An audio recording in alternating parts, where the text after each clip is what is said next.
ಬೆಳಗಾವಿಯಲ್ಲಿ ದಿನದಿಂದ ದಿನಕ್ಕೆ ರಂಗೇರ್ತಾ ಇದೆ ಡಿಸಿಸಿ ಬ್ಯಾಂಕ್ನ ಚುನಾವಣೆ. ಕೊನೆಯ ಹಂತದ ಕಸರತ್ತು, ಕೊನೆಯ ಕ್ಷಣದ ಸ್ಟ್ರಾಟಜಿಯನ್ನ ಎಲ್ಲ ಬಣದವರು ಮಾಡ್ತಾ ಇದ್ದಾರೆ.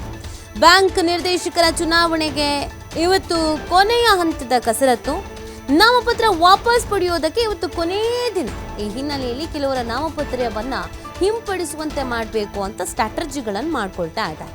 ಕೆಲವು ಅಭ್ಯರ್ಥಿಗಳ ಮನವೊಲಿಕೆಗೆ ಮುಂದಾಗಲಾಗ್ತಾ ಇದೆ. ಮನವೊಲಿಕೆ ಕಾರ್ಯ ಜೋರಾಗಿ ನಡೀತಾ ಇದೆ. ಜಾರಕಿಹೊಳಿ ಬಣದ ಅಭ್ಯರ್ಥಿಗಳ ಅವಿರೋಧ ಆಯ್ಕೆಗೆ ಪ್ರಯತ್ನ ನಡೀತಾ ಇದೆ. ಶಾಸಕ ಬಾಲಚಂದ್ರ ಜಾರಕಿಹೊಳಿ ಶತ ಪ್ರಯತ್ನವನ್ನ ಮಾಡ್ತಾ ಇದ್ದಾರೆ. ಮತ್ತೊಂದು ಕಡೆ ಜಾರಕಿಹೊಳಿ ಬ್ರದರ್ಸ್ಗೆ ಸವದಿ ಕತ್ತಿ ಬಣ ಕೌಂಟರ್ ಮೇಲೆ ಕೌಂಟರ್ ಕೊಡ್ತಾ ಇದೆ. ನಾಮಪತ್ರ ಹಿಂಪಡಿಬೇಡಿ, ನಾವು ನಿಮ್ಮೊಂದಿಗಿದ್ದೀವಿ ಅನ್ನುವಂಥ ಅಭಯವನ್ನ ನೀಡ್ತಾ ಇದ್ದಾರೆ. ನೋಡಿ, ಇದೀಗ ಬೆಳಗಾವಿ ಡಿಸಿಸಿ ಬ್ಯಾಂಕ್ ಚುನಾವಣೆ ಬಹಳ ದಿನಗಳಿಂದ ಒಂದಷ್ಟು ಸ್ಟ್ರಾಟಜಿಗಳು, ಕಸರತ್ತುಗಳು ನಡೀತಾನೆ ಇದೆ. ತೀವ್ರ ಪ್ರತಿಷ್ಠೆಯಾಗಿ ತೆಗೆದುಕೊಂಡಿದ್ದಾರೆ.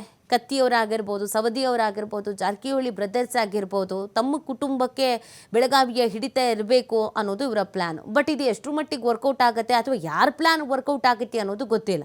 ಕೊನೆಯ ಹಂತದವರೆಗೂ ಏನೆಲ್ಲ ಪ್ರಯತ್ನಗಳನ್ನು ಮಾಡ್ಬೋದೋ ಆ ಪ್ರಯತ್ನಗಳನ್ನು ಮಾಡಿದ್ದಾರೆ. ನಾಮಪತ್ರ ಸಲ್ಲಿಕೆ ಮಾಡುವಾಗಲೂ ಆಶ್ಚರ್ಯದ ಬೆಳವಣಿಗೆಗಳು ಕೂಡ ಆಗಿದೆ. ಯಾರು ನಾಮಪತ್ರ ಸಲ್ಲಿಕೆ ಮಾಡ್ತಾರೆ ಅಂತ ಅಂದ್ಕೊಂಡಿದ್ರು ಅವ್ರು ಮಾಡಿಲ್ಲ, ಯಾರು ಮಾಡೋದೇ ಇಲ್ಲ ಅಂತ ಅಂದ್ಕೊಂಡಿದ್ರು ಅವ್ರು ಮಾಡಿದ್ದಾರೆ. ಇನ್ನೊಂದು ಕಡೆಯಲ್ಲಿ ಜಾರಕಿಹೊಳಿ ಬ್ರದರ್ಸ್ ಮನೆಯಿಂದ ಪ್ರತಿಯೊಬ್ಬರೂ ಕೂಡ ಚುನಾವಣೆಗೆ ಸ್ಪರ್ಧಿಸುವಂಥ ನಿಟ್ಟಿನಲ್ಲಿ ಒಂದು ಚಕ್ಮೇಟ್ ಇಡುವಂಥ ಕೆಲಸವನ್ನು ಮಾಡಲಾಗಿದೆ. ಮತ್ತೊಂದು ಕಡೆಯಲ್ಲಿ ಕತ್ತಿ ಟಾಕ್ವಾರ್ ಜೋರಾಗ್ತಾ ಇರುವಂಥದ್ದು, ಕೌಂಟರ್ ಅಟ್ಯಾಕ್ಗಳನ್ನು ಮಾಡ್ತಾ ಇದ್ದಾರೆ, ಕೌಂಟರ್ ಮೇಲೆ ಕೌಂಟರ್ ಕೊಡ್ತಾ ಇದ್ದಾರೆ. ಆದರೆ ಇದರ ನಡುವೆ ಸ್ಟ್ರಾಟಜಿಗಳು ಕೂಡ ಅದೇ ರೀತಿಯಾಗಿ ನಡೀತಾ ಇದೆ. ಬೆಳಗಾವಿ ಡಿಸಿಸಿ ಬ್ಯಾಂಕ್ ಚುನಾವಣೆ ಯಾಕೆ ಇಷ್ಟರ ಮಟ್ಟಿಗೆ ಸುದ್ದಿ ಆಗುತ್ತೆ ಯಾವಾಗ್ಲೂ ಅಂತ ಅಂದರೆ, ಬೆಳಗಾವಿಯಲ್ಲಿ ಹಿಡಿತ ಸಾಧಿಸುವವರು ರಾಜ್ಯ ರಾಜಕಾರಣದಲ್ಲೂ ಕೂಡ ಹಿಡಿತ ಸಾಧಿಸ್ತಾರೆ ಅನ್ನೋದೊಂದು ನಂಬಿಕೆಯನ್ನು ಇಟ್ಕೊಂಡಿರೋದು. ಹಾಗೇನೆ ಬೆಳಗಾವಿ ರಾಜಕಾರಣ ರಾಜ್ಯ ರಾಜಕಾರಣದ ಮೇಲೆ ವ್ಯತಿರಿಕ್ತ ಪರಿಣಾಮವನ್ನು ಕೆಲವೊಮ್ಮೆ ಬೀರಿದ್ದು ಕೂಡ ಆಗಿದೆ. ಸೊ ಹಾಗಾಗಿ ಡಿಸಿಸಿ ಬ್ಯಾಂಕ್ ಚುನಾವಣೆ ಅಂತಂದಾಗ ಎಲ್ಲರ ಗಮನವೂ ಕೂಡ ಬೆಳಗಾವಿಗೆ ಶಿಫ್ಟ್ ಆಗೋದ್ರಲ್ಲಿ ಯಾವುದೇ ರೀತಿಯಾದಂಥ ಅನುಮಾನ ಇಲ್ಲ. ಈಗ ಸದ್ಯ ಬಹಳ ದಿನಗಳಿಂದ ಸ್ಟ್ರಾಟಜಿಗಳನ್ನು ಮಾಡಿಕೊಂಡೇ ಬಂದಿದ್ದಾರೆ. ಇವತ್ತು ನಾಮಪತ್ರ ಹಿಂಪಡೆಯುವುದಕ್ಕೆ ಕೊನೆಯ ದಿನ. ಯಾರೆಲ್ಲ ಈ ಗೇಮ್ ಪ್ಲ್ಯಾನ್ ಮಾಡಿಬಿಟ್ಟು ನಾಮಪತ್ರ ನಮ್ಮದು ಒಂದು ಹಾಕೋಣ ಅಂತ ಹಾಕಿದ್ರೋ ಅವ್ರುಗಳು ಇವತ್ತು ಕೆಲವರು ವಾಪಸ್ ತೆಗೆದುಕೊಳ್ಬಹುದು. ಕೆಲವರು ನಾಮಪತ್ರ ವಾಪಸ್ ತೆಗೆದುಕೊಳ್ಳಿ, ನಾವು ಕೆಲವು ಕಡೆಯಲ್ಲಿ ಎಲೆಕ್ಷನ್ನೇ ಎದುರಿಸದೆ ಅವಿರೋಧವಾಗಿ ಆಯ್ಕೆಯಾಗಿ ಆರಾಮ್ಸೆ ಸೀಟನ್ನು ಗಿಟ್ಟಿಸ್ಕೊಳ್ಳೋಣ ಅನ್ನುವಂಥ ನಿಟ್ಟಿನಲ್ಲೂ ಕೂಡ ಪ್ರಯತ್ನ ಆಗ್ತಾ ಇದೆ. ಅಂದರೆ ನಾಮಪತ್ರ ಹಿಂಪಡೀರಿ ಅಂತ ಅವ್ರಿಗೊಂದಷ್ಟು ಆಮಿಷಗಳನ್ನು ಅಥವಾ ಅವರಿಗೊಂದಷ್ಟು ಸಲಹೆಗಳನ್ನು, ಅವ್ರ ಜೊತೆಗೆ ಮಾತುಕತೆ ಮಾಡೋದನ್ನು, ಸಂಧಾನ ಮಾಡೋದನ್ನು ಮಾಡ್ತಾ ಇದ್ದಾರೆ. ಅದರಲ್ಲಿ ಬಾಲಚಂದ್ರ ಜಾರಕಿಹೊಳಿ ಅವರು ಈ ಪ್ರಯತ್ನದಲ್ಲಿದ್ದಾರೆ. ಎಲ್ಲ ಕಡೆಯಲ್ಲೂ ಕೂಡ ತಮ್ಮ ಅಭ್ಯರ್ಥಿಗಳು ಅವಿರೋಧವಾಗಿ ಈಸಿಯಾಗಿ ಗೆದ್ದು ಬರಲಿ, ಅದಕ್ಕೆ ಯಾರ್ಯಾರು ಮನವೊಲಿಸ್ಬೋದು ಅವ್ರವ್ರ ಮನವೊಲಿಸುವಂಥ ಪ್ರಯತ್ನವನ್ನು ಮಾಡೋಣ ಅಂತ. ಬಟ್ ಅದು ಎಷ್ಟು ಮಟ್ಟಿಗೆ ವರ್ಕೌಟ್ ಆಗುತ್ತೆ ಅನ್ನೋದೊಂದು ಪ್ರಶ್ನೆ ಇದೆ. ಈ ಕಡೆ ಕತ್ತಿನೂ ಕಾಯ್ಕೊಂಡು ಕೂತಿದ್ದಾರೆ, ಆ ಕಡೆ ಸವದಿನೂ ಕಾಯ್ಕೊಂಡು ಕೂತಿದ್ದಾರೆ. ನಾವು ನಮ್ಮದೇ ಸ್ಟ್ರಾಟಜಿಯನ್ನು ಮಾಡೋಣ, ನಾವು ಗೆದ್ದು ಬೀಗಬೇಕು, ನಾವು ಫೈಟ್ ಕೊಡೋಣ ಅಂತ. ಹಾಗಾಗಿ ಅವರುಗಳು ಯಾರು ನಾಮಪತ್ರವನ್ನು ಹಿಂಪಡಿಬೇಡಿ, ನಿಮಗೆ ನಾವು ಸಪೋರ್ಟ್ ಮಾಡ್ತೀವಿ, ನಮಗೆ ನೀವು ಸಪೋರ್ಟ್ ಮಾಡಿ, ಜಾರಕಿಹೊಳಿ ಬ್ರದರ್ಸಿಗೆ ಬುದ್ಧಿ ಕಲಿಸೋಣ ಅಂತ ಇವ್ರು ರೆಡಿ ಆಗಿದ್ದಾರೆ. ಹಾಗಾಗಿ ಇವತ್ತಿನ ಬೆಳವಣಿಗೆ ಇದೆಯಲ್ಲ, ಇದು ಸಹಜವಾಗಿ ಕುತೂಹಲಕ್ಕೆ ಕಾರಣವಾಗ್ತಾ ಇರೋದು.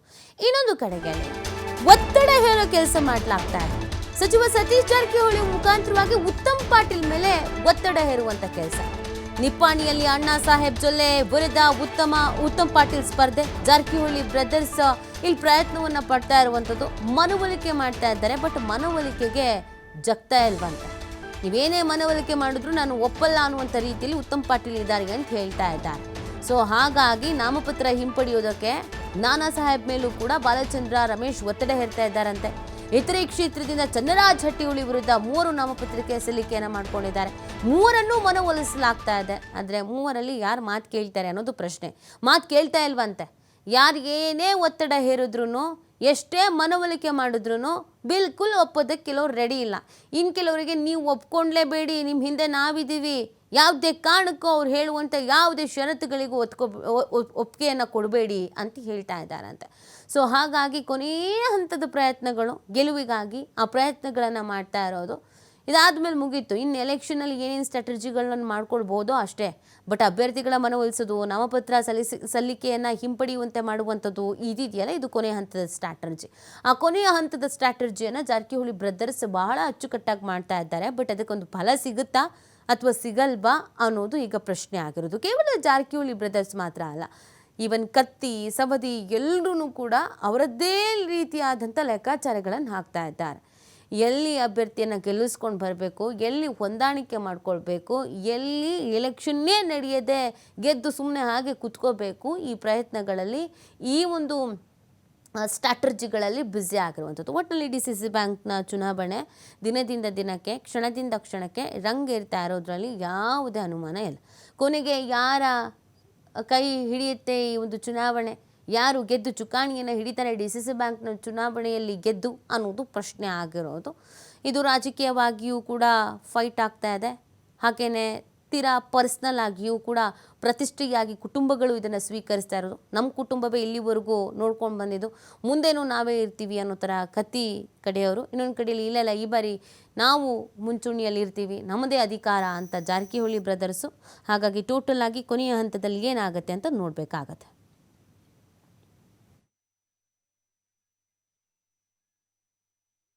ಸತೀಶ್ ಜಾರಕಿಹೊಳಿ ನಂತರ ನಾನು ಉತ್ತಮ್ ಪಾಟೀಲ್ಗೆ ನಾನು ಒಂದು 10 ಸಲ ಹೇಳಿದೆ, ಬೇಡ ತಾವು ನಿಲ್ಬೇಡ್ರಿ, ಸಹಕಾರ ಕೊಟ್ಟಿದ್ದು ಒಂದು ಸಲ ನಾವೆಲ್ಲ ಒಂದು ಗ್ರೂಪ್ ಐತಂದು. ಸತೀಶ್ ಅವರು ಹೇಳಿದ್ದಾರೆ, ಸತೀಶ್ ಅವ್ರು ಅವ್ರು ನಿಲ್ಲಂತಿಲ್ಲ. ಈಗ ನೋಡ್ರಿ ಸಿಂಗಡಿ ಅವ್ರು ಅಲ್ಲಿ ಕಾಂಗ್ರೆಸ್ ಅಧ್ಯಕ್ಷ ಇದ್ದು ಅವ್ರು ನಮ್ಮ ಜೊತೆ ಬಂದು ಎಲ್ಲ ಮನ್ನಿದ್ದು ಅಂದ್ರೆ ಅವ್ರ ಜೊಲ್ಲೆ ಅವ್ರ ಜೊತೆ ಬಂದು ನಾಮಿನೇಷನ್ ಮಾಡ್ತಾರೆ. ಉತ್ತಮ್ ಪಾಟೀಲ್ ಅವರು ಹಿಂಗೆ ದಯಮಾಡಿ ಇದನ್ನು ಹೇಳಬಾರ್ದು, ಯಾಕಂದ್ರೆ ತಪ್ಪು ಸಂದೇಶ ಹೋಗ್ತೈತಿ. ಸತೀಶ್ ಅವ್ರು ನಿಲ್ಬೇಡ ಅಂತ ಹೇಳಿದ್ದಾರೆ. ವೀರ್ ಕುಮಾರ್ ಪಾಟೀಲ್ ಅವ್ರ ಮುಖಾಂತರ ನೀವು ನಿಲ್ಲಕ್ಕೆ ಹೋಗಬೇಡಿ, ಇದೊಂದ್ಸಲ ಹಿಂಗೆ ಸರಿ, ನಾವು ಜೊಲ್ಲೆ ಅವ್ರಿಗೆ ಸಪೋರ್ಟ್ ಮಾಡ್ತಿದ್ದಾರೆ. ಅವ್ರು ಹಿಂದೆ ತಕ್ಕೊಲ್ಲ, ಅನಿವಾರ್ಯವಾಗಿ ಇನ್ನೊಂದು 2 ದಿವಸ ಸತೀಶ್ ಅವರು ಓಪನ್ ಆಗಿ ಆ ವಿಷಯ ಅದೇ ವೀರ್ ಕುಮಾರ್ ಪಾಟೀಲ್ ಅವ್ರಿಗೆ ಸತೀಶ್ ಅವ್ರು ಡೈರೆಕ್ಷನ್ ಕೊಟ್ಟರು, ನೀವು ದಯಮಾಡಿ ಅವ್ರಿಗೆ ಹೇಳ್ರಿ ನಿಪ್ಪಾನಿ ನಿಲ್ಲೋದು ಬೇಡ, ಅನ್ನ ಸ್ವಲ್ಪ ಜೊಲ್ಲೆ ಅವ್ರು ನಿಲ್ಲಿ, ಅವ್ನು ಅನ್ನ ಅಪೋಸ್ ಮಾಡತ್ತೇಳ. ಆದರೂ ಅವ್ರು ಕೇಳ್ತಿಲ್ಲ, ಇನ್ನೂ ಕನ್ವಿನ್ಸ್ ಮಾಡ್ತೀವ್ರಿ, ಇನ್ನೂ ಪ್ರಯತ್ನ ಮಾಡ್ತೀವಿ. ಅಲ್ಲ ಅದೇ ಎಲ್ಲ ಒಪ್ಪಿಗೆ ಪಡೆದಿಲ್ಲ ಅವ್ರಿ, ಯಾಕಂದ್ರೆ ಬ್ಯಾಡ್ ಅಂತ ಹೇಳಿದಾರೆ, ಸ್ಪಷ್ಟವಾಗಿ ಹೇಳಿದಾರೆ ನೀವು ನಿಲ್ಬೇಡ ಅಂತೇಳಿ.